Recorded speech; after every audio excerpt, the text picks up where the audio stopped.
자, 오늘 또 중요한 속보가 있었죠. 문재인 대통령과 민주당 신임 지도부가 오늘 첫 공식 간담회를 가졌습니다.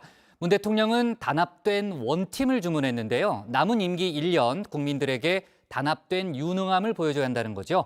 송영길 대표는 이에 화답하면서도 정책에 당의 의견이 많이 반영될 필요가 있다는 점을 강조했는데요. 특히 차기 대선 준비를 위해서는 당이 키를 쥐어야 한다는 점을 강조했습니다. 관련 소식을 신혜연 반장이 정리해봤습니다. 네, 상대와의 케미와 또 호흡을 알아보는 게임입니다. 이심, 전심, 이 두 개의 제시어 중에 조금 더 선호하는 걸 동시에 대답하는 게임이죠. 자, 바로 실전으로 들어가 보겠습니다. 자, 이 솔직한 대답을 위해서 일부러 미리 말 안 해줬습니다. 자, 두 분 준비되셨으면 제가 얘기하고 하나, 둘, 셋 하면 대답해 주시면 됩니다. 자, 시작해볼까요? 첫 번째, 신혜원, 조익신, 하나, 둘, 셋. 신혜원. 오, 좋습니다. 자, 두 번째. 조익신, 이상복, 하나, 둘, 셋. 조익신. 오, 네, 알겠습니다. 자, 세 번째입니다. 정치부 회의 뉴스룸, 하나, 둘, 셋. 정치부 회의. 오케이, 알겠습니다. 자, 마지막은요, 류 반장에게만 하는 질문입니다. 자, 동기죠. 최종혁, 고석승, 하나, 둘, 셋. 최종혁.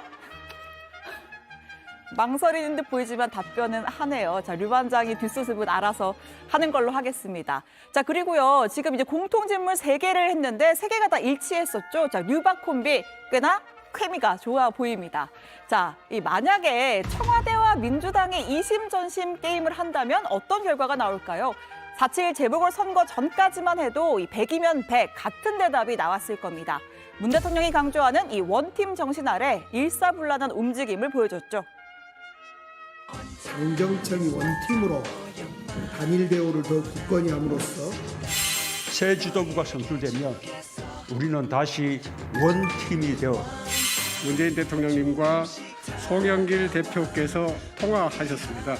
원팀을 만드는 것이 중요하다. 자, 그런데 최근 들어서 기류가 조금 바뀐 듯 보입니다. 오늘부로 마무리된 새 장관 후보자 인사청문 전국에서 특히 두드러졌죠. 이 새 후보자 임명 어떻게? 라는 질문에 청와대는 셋다, 민주당은 셋은 무리로 답이 갈렸습니다. 결국 박준영 해수부 장관 후보자가 자진 사퇴를 했고 임혜숙, 노영욱 두 장관은 임명하는 걸로 일단락이 됐습니다. 국회의장님도 간곡히 호소하셨습니다. 정부 여당에게 민심의 목소리를 잘 반영하여 결단해달라고 요청하셨습니다. 그리고 박준영 해양수산부 장관 후보자가 자진 사퇴했습니다. 문재인 대통령께서 결단해 주셨습니다. 자, 그리고 오늘 오전 문 대통령이 민주당 지도부를 청와대로 초청해서 간담회를 가졌습니다. 문 대통령은 당정 간의 분열을 경계하고 단합해야 한다면서 이 원팀 정신을 재차 강조했습니다. 물론 송영길 대표도 화답을 했죠. 임기 마지막이 되면 정부와 여당 간에 좀 틈이 벌어지기도 하고 또 당도 선거를 앞둔 그런 경쟁 때문에 분열된 모습을 보였던 것이 과거 정당의 역사였습니다.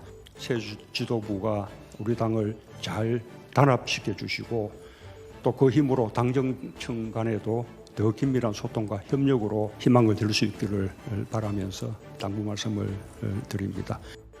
저희 지도부가 함께 대통령님과 당정청이 하나가 돼서 남은 1년을 잘 할 수 있겠다는 자신감을 갖게 되었습니다.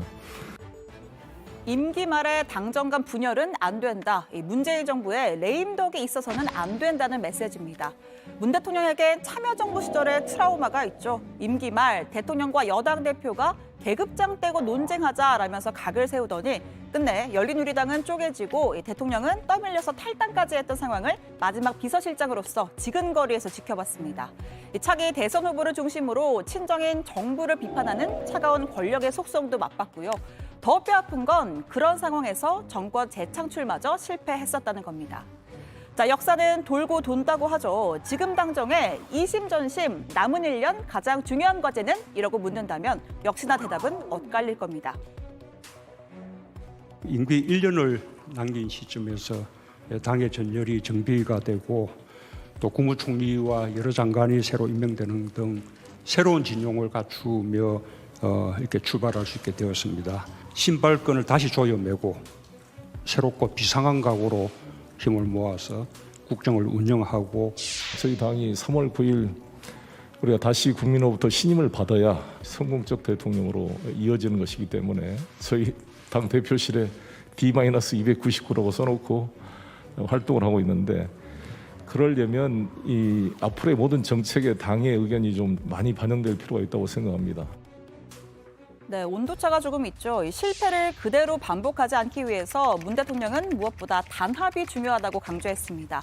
재보선 패배를 쓴 약으로 삼아서 정부 여당이 유능함을 보여줘야 한다라면서 이 당이 주도적으로 정책을 마련하는 게 필요하고 또 바람직하다고 덧붙였습니다. 부동산 정책을 예로 들면서입니다. 일자리, 부동산, 불평등 해소 등 당정청이 함께 풀어가야 할 민생 과제가 많고, 비정상적으로 폭발적인 가격 상승세가 있었기 때문에 금융과 세제 규제가 빠른 시간 내에 여러 차례 반복해서 강화되다 보니까 이것이 이제 무주택자들의 내 집 마련이라든지 실수요 거래까지도 막는 부작용이 지금 나타나고 있는 것 또한 부인할 수 없는 사실입니다.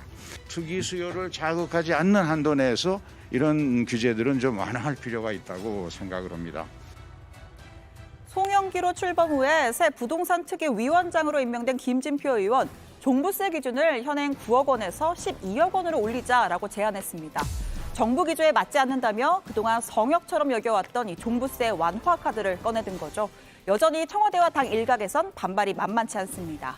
자, 당장 급한 건 6월 1일부터 바뀌는 재산세입니다. 이건 거의 완화가 확정적입니다.